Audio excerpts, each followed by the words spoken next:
बाजार देखकर तो लग रहा था कि जीत निम्मी की होगी। अगर ऐसा हुआ होता तो मैं ये तस्वीरें उसे वापस करके चुपचाप चली जाती यहां से, लेकिन ऐसा नहीं हुआ। सौम्या का राज खुल गया और अब मैं उसे साथ ले जा रही हूं। ऐसे में ये तस्वीरें निम्मी को वापस करके एक मां के जख्मों पे नमक छिड़कना अच्छा नहीं होगा। इन्हें अपने पास ही रखूंगी।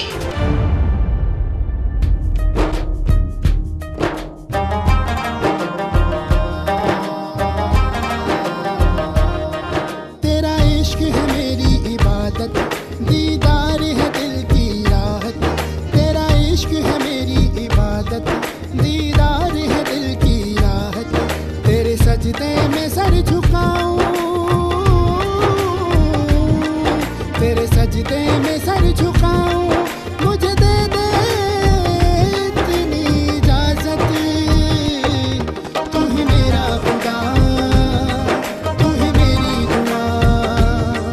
तू ही मेरा खुदा, तू ही मेरी दुआ। तू ही मेरा खुदा, तू ही मेरी दुआ। तू ही मेरा खुदा।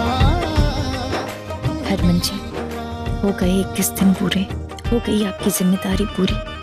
बस कुछ ही घंटों में जा रही हूँ मैं आपसे दूर, आपकी जिंदगी से दूर। लेकिन शायद दिल अटक के यहीं रह जाने वाला है, इस कमरे की 4 दीवारी में। कभी सपने में भी नहीं सोचा था कि ये सारे रिश्ते एक दिन सपनों जैसे ही टूट जाने वाले हैं। हो मयस्सर जो ख्वाब है, तूने मुझको दिए, तूने मुझको दिए। हरमन जी, अच्छा नहीं लग रहा है आपसे दूर जाना। एक बात पूछूं, क्यों हमें ऐसा अलग करके रखा जाता है समाज से? क्यों हम आम इंसान जैसे एक आम जिंदगी नहीं जी सकते? भगवान ने जब हमें बनाते हुए कोई भेदभाव नहीं किया, जब उन्हीं के बनाए आदमी और औरत एक साथ रहते हैं, तो हम किन्नर क्यों अलग माने जाते हैं? हरमन जी, माँ ने तो बचपन से इतना अलग लग रखा कि मुझे पता ही नहीं था कि मैं एक लड़की हूं या किन्नर। जब आप मुझे गोद में उठाकर फेरे ले रहे थे, हमारे फेरे औरों की तरह ही थे, पर मुझे नहीं पता था कि उन 7 फेरों का एक भी वचन एक किन्नर पर लागू नहीं होता। लाल जोड़े में विदा होकर आई तक खुद को लड़की ही समझती रही, सुहागन मानकर आपके साथ अपनी जिंदगी के सपने सजाए। पर मेरी हकीकत ने उन सभी सपनों को तोड़ दिया हरमन जी। जानते हैं, मेरी सहेली कलसी की माँ हमेशा अंकल जी के लिए स्वेटर बुनती थी।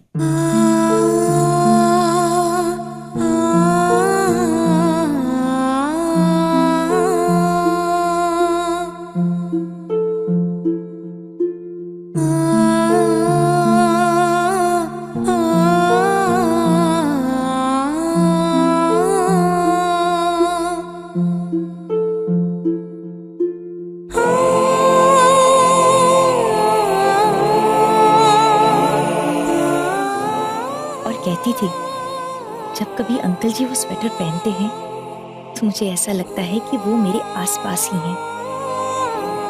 मैं भी उसी तरह आपके पास आने की कोशिश कर रही हूँ। ये स्वेटर छोड़कर जा रही हूँ।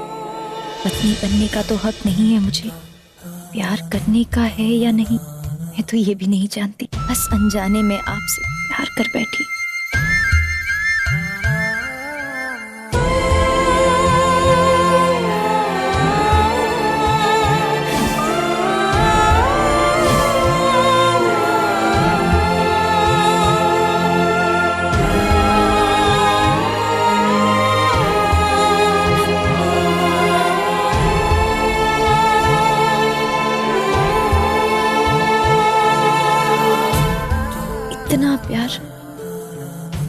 चाहकर भी मैं आपको अपने दिल से नहीं निकाल सकती।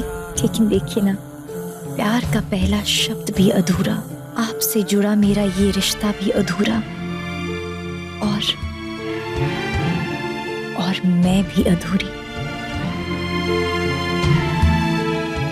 जहां भी रहूंगी याद करूंगी, आप याद ना भी करना तो बस याद रखना, सौम्या।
मनिंदर, उत्तर जी आप भी आ जाइए। ये पूजा पति पत्नी दोनों को मिल करके करनी। और पंडित जी जाने दो, मैनू मोटी बैठी है ना, क्यों समझो मैं बैठा हूँ।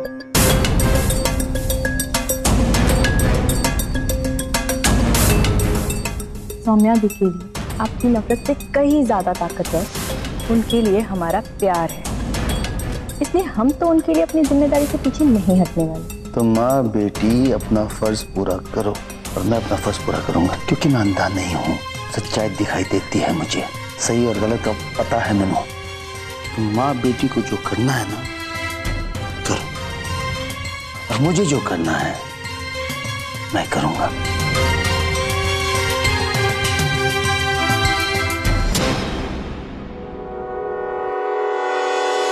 सबको देखकर आसार तो नहीं लगते कि कोई घर से हिलने तक वाला है। ये कर कैसे खाली करवाऊं घर, 11 बजे तक। माँ एक बात बोलूं? हाँ, अब मैं बोलूंगी तो बोलोगे कि बोलती है, लेकिन मैनू लगता है कि अब मेरी कोई भी बात ना मानते हो ना सुनते हो। क्या चाहिए बोल। मैनू कुछ नहीं चाहिए, मैनू पिक्चर देखने जाना है। कितना टाइम हो गया मैंने कोई पिक्चर ही नहीं देखी है, और अभी तो कितनी अच्छी अच्छी पिक्चर आई है। अभी आज मेरे साथ आप चलो, मेरे को पिक्चर देखना है। सुनो रावी, मेरे पास इन फालतू चीजों के लिए टाइम है। तुझे देखनी तो तू चली जाना। अम्मा बोलो भंडरो, क्या बात है इस सुबह सवेरे तैयार श्यार होके सरकार कहाँ को निकले हैं सवारी? थोड़ा शहर तक जा रहा था, कुछ सामान मंगवाना है तो बता दो। सुन, तू रावी को साथ ले जा, उसे वो पिक्चर देखनी है। चलो मुसीबत, चल चल ठीक है, चल आजा। और सुन, गाड़ी धीरे चलाना। पैराशूट और सीट बेल्ट बांध के बैठी हो, गाड़ी 100 से कम में नहीं चलने वाली। एक बार में समझ में नहीं आता है क्या?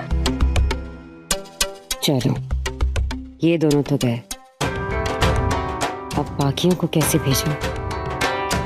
बेटा ये दिया ले लीजिए, तो इसे मंदिर में रख दीजिए। ध्यान रहे ये दीपक बुझना नहीं चाहिए।